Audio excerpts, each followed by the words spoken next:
Hello, everyone.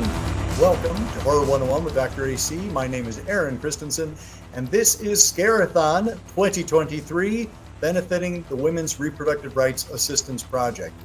Tonight, we're going to be talking about the Taiwanese film The Sadness from 2021, and it is something worth talking about. So I'm going to bring everybody in, and let's say hi to tonight's awesome panel consisting of Derrick Carey, Cati Glidewell, aka the Blonde in Front, Aaron AuBuchon, and Stephany Perez. And again, we are talking about The Sadness from 2021. And sadness is not necessarily the first emotion that came to mind, but I'm curious to hear what people's.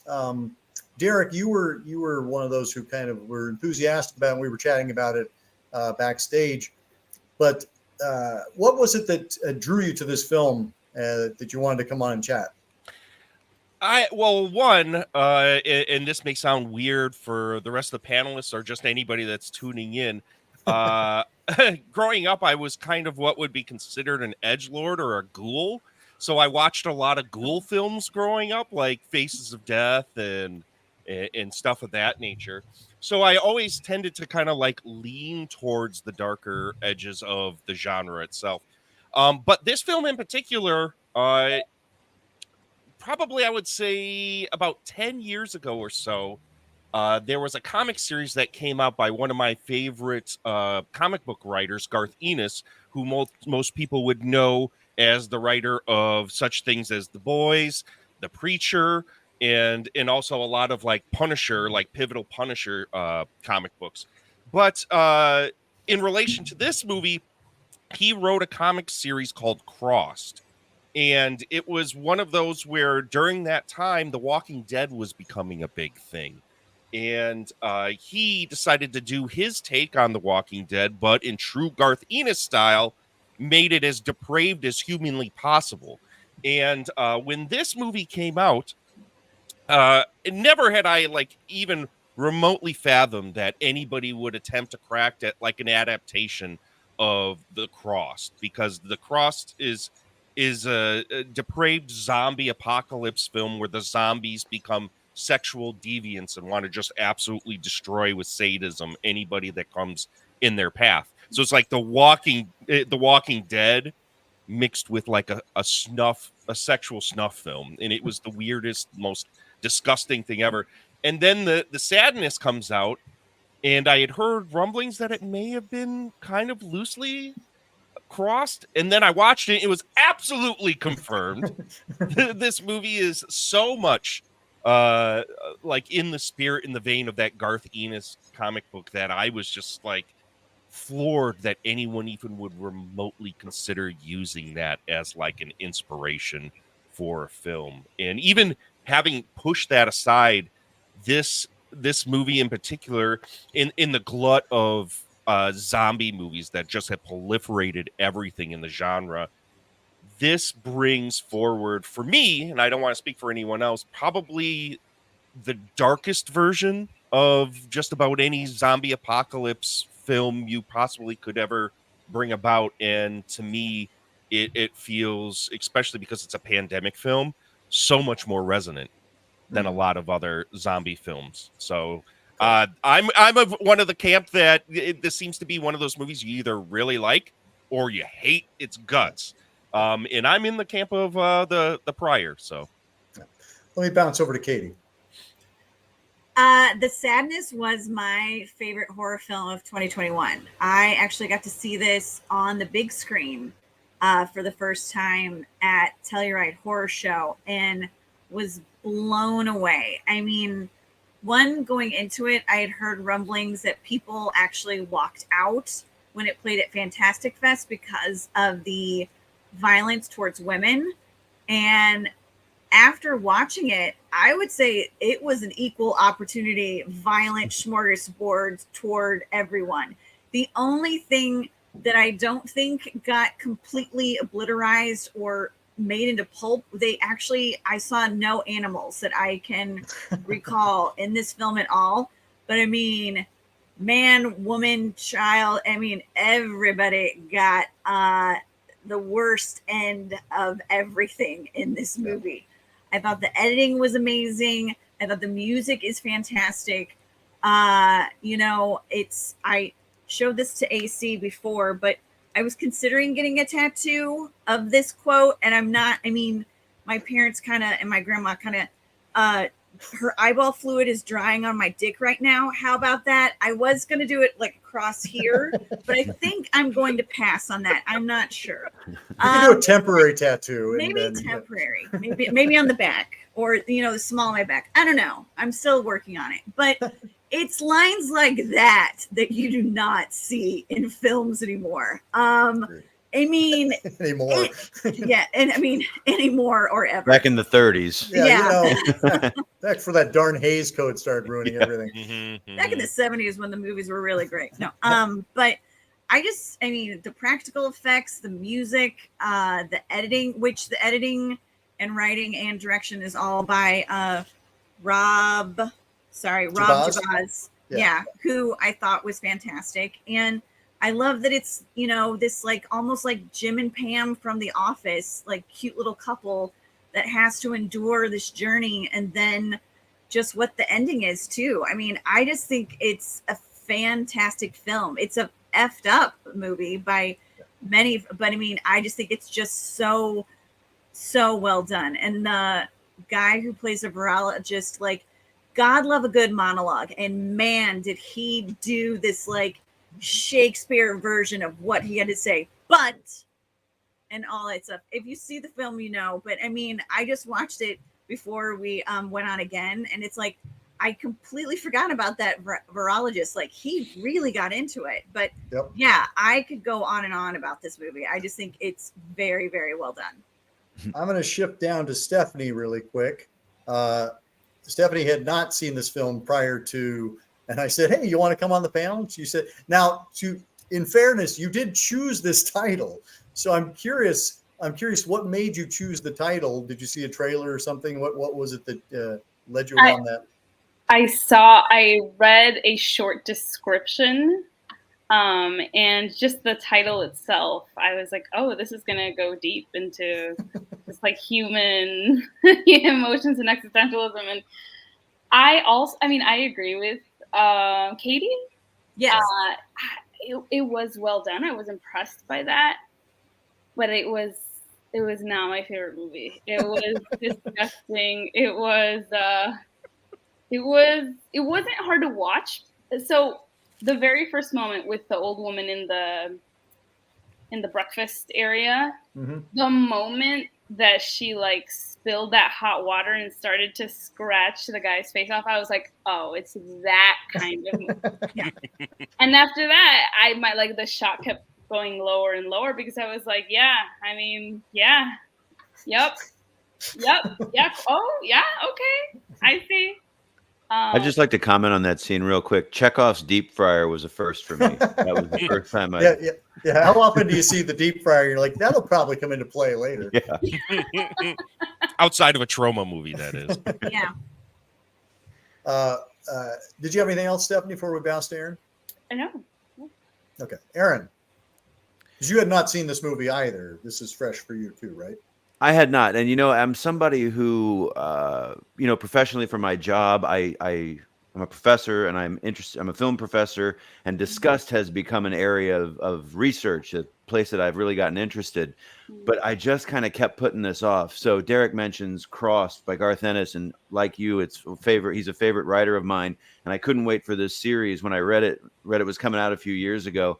And after I read the first issue, I went, fuck, man, did somebody break up with you and hurt your feelings and you decided to take it out on everybody? Because it really is hard to read. And so I knew this was going to be a rough watch, and I just put it off, and I was like, oh, then I saw this on the list of films. I was like, this is the impetus. And I got to say, I've read a lot of people say, and I've heard a lot of people say, I love this movie. And that reminds me for about the millionth time how subjective art is, because while I'm really glad I took this ride, I can't say that I enjoyed many moments of it, but I've not thought about a film quite this much for a while. I mean, I knew it was coming, and I knew it was going to hit. I knew it was going to land a hard punch early, but even from the first punch, I was like, that was a lot harder than I expected. Yeah. What's interesting is like I first heard about this last year. We were doing a lecture series at the library, and we did a night of zombies. And John Kitley said, well, we should probably include the sadness, even though it's not technically a zombie movie. And I was like, that was the first I'd heard of it. I was like, okay, there's this movie out there, the sadness, making some noise. Okay, fine. But that was the most I knew about it. I thought it was a zombie movie. And so when I watched it, recently, I was like, wow, okay. And what was really interesting is, Derek, I was at C2E2 a few years back, and it was just when Cross was coming out. In fact, I got like some promo issues. They're like, here, you like horror? Here's some Cross for you. And I was like, so when you talked about Cross, I was like, oh my gosh, yes, absolutely. Those two are of the same family. Mm-hmm. And Aaron, something you said in a text exchange we had where it's a lot of button pushing.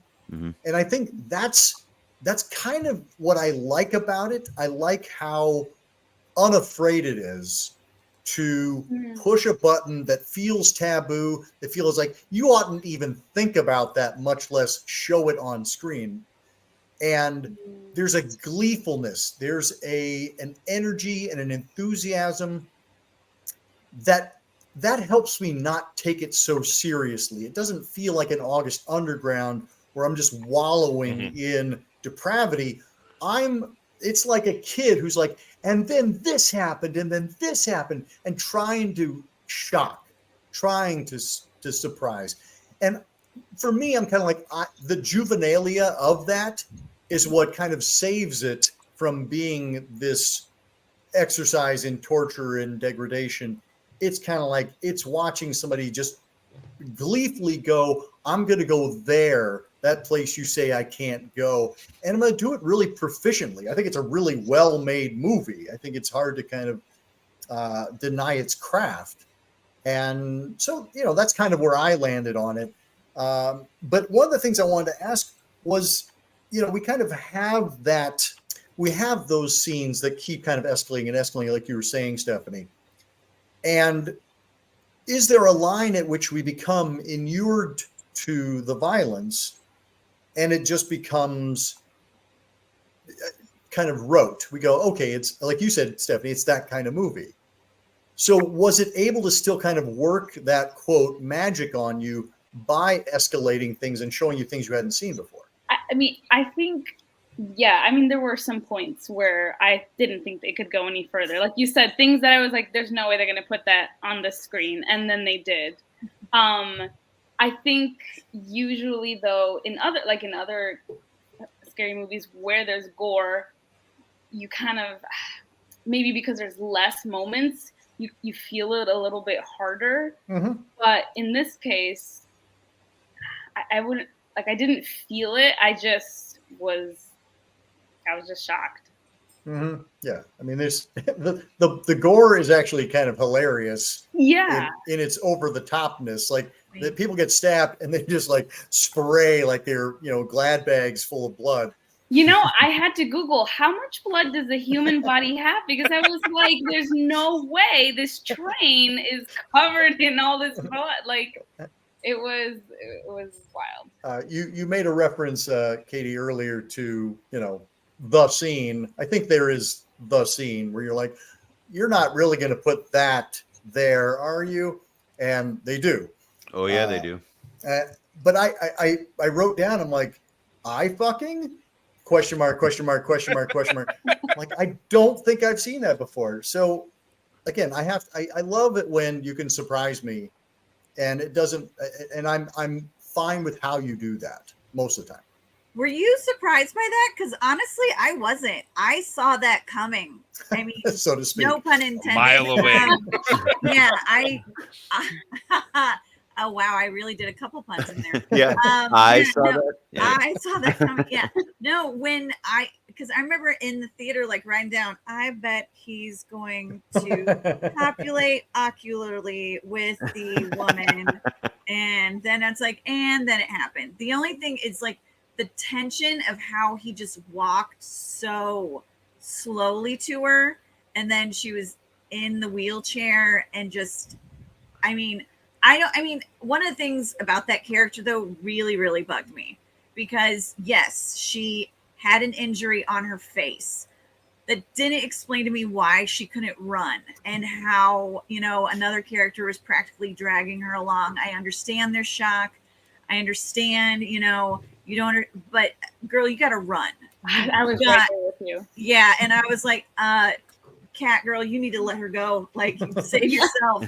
You are a much better person than I would be. It's like, I'm trying to help you. I really am. Okay. You know what? I will call me. Here's my we'll talk later.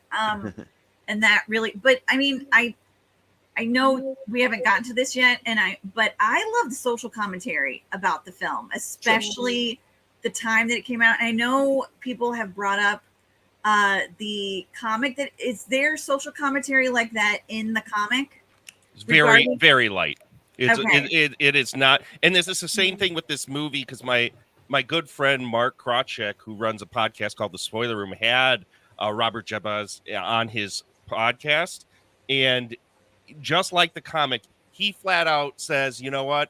There is no intentional social commentary to this movie whatsoever. I wanted to create a roller coaster of a film that had a lot of ups and downs and just was a visceral punch in the face. That's essentially what he was going for with this movie. Now, having said that, as most artists do, social commentary slips in. Yeah. Because I think that is a disingenuous statement because this movie, due to the time that it came out and the tonality in the title alone, when you sit and break things down and start really getting into this film, there's a lot being said about society and the repressed nature of who we are within that society.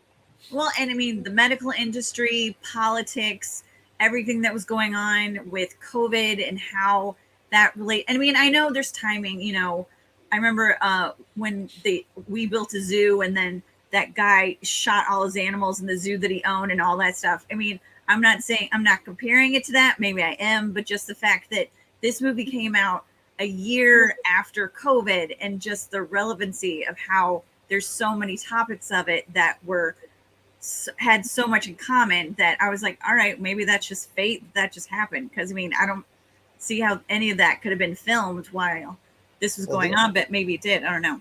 Yeah, they talk about the Alvin virus, and there's the whole discussion about like whether it's a hoax or not, and and people are demanding of the scientists to say, prove this is actually happening.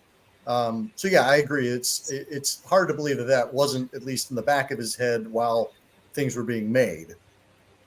But I think you're right that it is. I could see it kind of going both ways. That here's somebody here's some low hanging commentary I could choose from.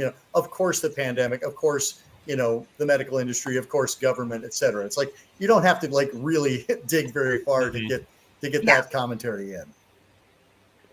It's funny though, like because Derek, you just answered it, and I was going to ask everybody the question. The thing I keep thinking about this film, the thing that I can't stop sort of swishing around in my mind is that I didn't know from the content, from the text of the film, what the filmmaker's intentions were, what their intent was. So, for example, you mentioned Faces of Death. Faces of Death feels like it has a very different intent than the things that followed it, like Traces of Death, Right. So, like, I remember, like, the last scene, a lot of people talk about the very last shot in this movie, this sort of, like, horrible, beautiful moment of this face with this grin, and then we cut to the credits, which has this very, like, heavy metal-y guitar part and splattering blood, and so you go from this moment that feels like there might be something in there other than just the roller coaster ride. And I'm fine with it just being a roller coaster ride, by the way. I just couldn't tell. And that's the thing that I find really fascinating. Because if I'd known that all they wanted to do was punch me in the guts a few times and then turn me loose, I would have taken that ride and that would have been fine. But I wasn't sure. And I wasn't sure until right now what ride I took. The thing about, and it's interesting to talk about that because this movie, unlike Stephany, this movie consistently, and this is the second time I've watched it, punches me in the gut. Like there's something about the tonality of the movie that really gives me anxiety. And I do not get that way with most zombie movies. There's only a few, like Train to Busan got me there. This movie, there's something about the darkness of this movie and where it goes. And when I put my mind to what this situation would be like, oh man, I feel on edge. The soundtrack, the thing about it is like what you just said, how the end has this amazing grindcore band, Ashen, play this insanely quick and punched in the face kind of music right, and gives away what the intent of this movie is. You know, it's supposed to be just bombastic and fun, but the entire movie has this really like low, like humming tonality that's almost melancholy. So it gives all of the violence this really uneasy feeling. So it's just to me, it really plays with the emotions, and this movie just it kicks me right in the stomach the entire time.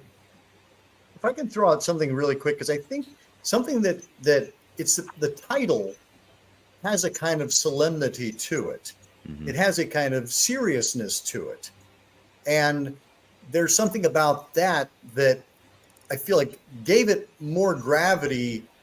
And I think, you know, kind of your point, Stephany, like that's what drew you in. It's like thinking, oh, we're going to really kind of explore something. As I step back from it, there's absolutely, if the commentary is being made on this is what humanity is when we drop our social graces, if this is who we really are, there is a sadness to that realization. And I do wonder if perhaps if that's where the title comes from. I haven't read or heard anything about where that title actually sprung from. But when I step back from it, there is a sadness that this is what humanity is when you drop the masks, you know, when you stop trying to behave, when you just follow your base impulses. This is what humankind is. And yeah, I feel pretty bad about that. You know, so that, again, just the title itself, I think has some meat on it. And I agree with that, because that's one of the things I love about the film is the title, because there's such a discussion, like what does the title mean? To me, the sadness is like, because every time it's like that tear that drops. I haven't read anything about this, but to me, that is like that last bit of humanity that's leaving the person's body and possibly their soul, because after that, it's all hell breaks loose. Even if you've got like a minute of maybe that it's like what's going on, but then it's just depravity and disgustingness like 24/7. Yeah. But this movie does do that thing, right, where they try to suggest, and I think that what you said is absolutely true. The movie seems to be questioning this sense of like, oh, is it always there? Is this what's right beneath the surface? And then we just need a virus to turn it loose. But I feel like that virologist at the end does one of the worst things that we see in the film in some ways. And he's not infected, you know? Yeah. So it does that sort of traditional zombie movie trope where it's like, and the humans are the worst ones of all. You know? Yep. Yeah, that's what I felt about that character from the train. I forgot if they gave him a name. He's just the businessman, I think. Businessman, yeah. Yeah, right. Like he was scarier to me before he had the virus, because, you know, it made me think of like real life moments, and I'm like, there is no virus out there making people act like that. That's just, you know, how some people are. So then when they really played on that, it was like, okay, this is like the scariest bit for me. Yeah. Yeah, I actually made a note, you know, that like here he is, you know, he's harassing the girl on the train, and he's like, oh, what? It's having a conversation of crime now? And I'm like, oh man, yup, right. You're there it is. Yeah, I know who you are. But yeah, I love that comment, Katie, that idea of like, you know, the last bit of humanity being squeezed out. Like it's them hanging on as long as they can, and when they can't anymore, it just drops out of their eye. Because, you know, then we're left with that vacant smile. And what does that smile mean? You know, does that mean like we are happiest when we don't have to keep up the social graces, that like this is the version of us. This is what joy would look like if we didn't have to keep ourselves in check. Again, I think it's funny because I think you said it, Derek, like we impose commentary on it, because I think I was watching this and just like going, this guy is having the time of his life making this movie.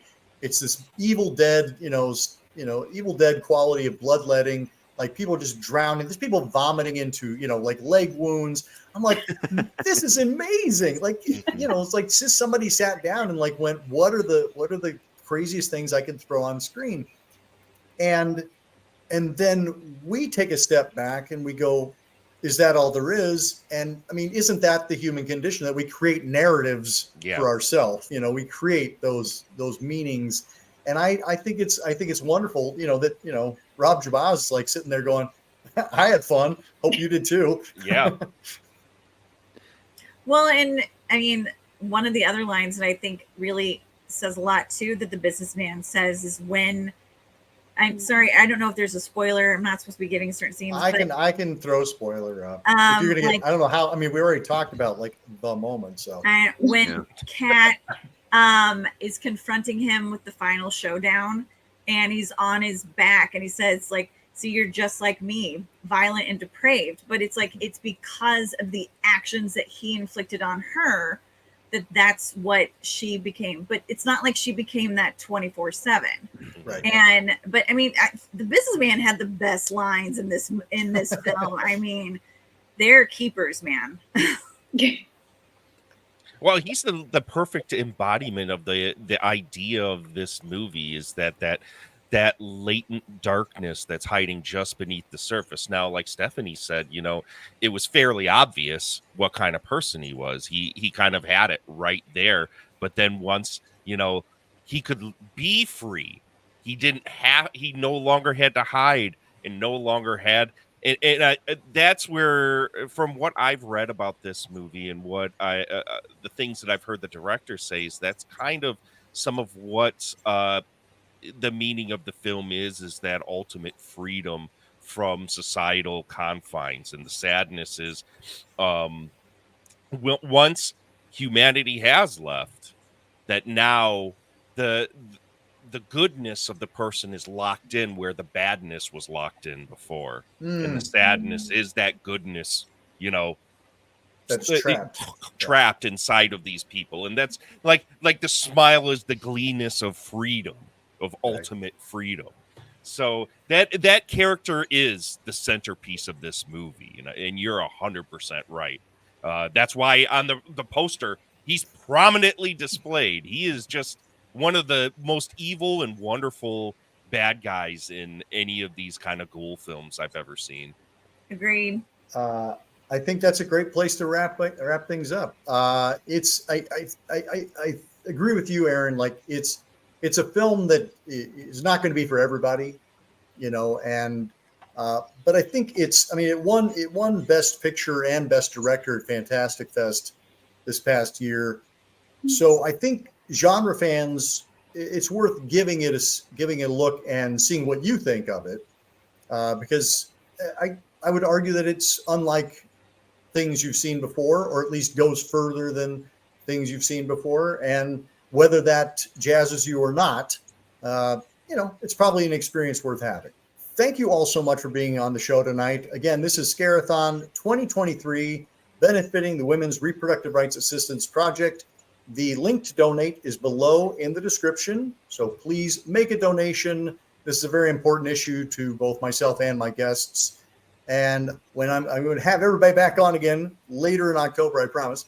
But until next time, keep searching, keep exploring, and keep sharing the scare.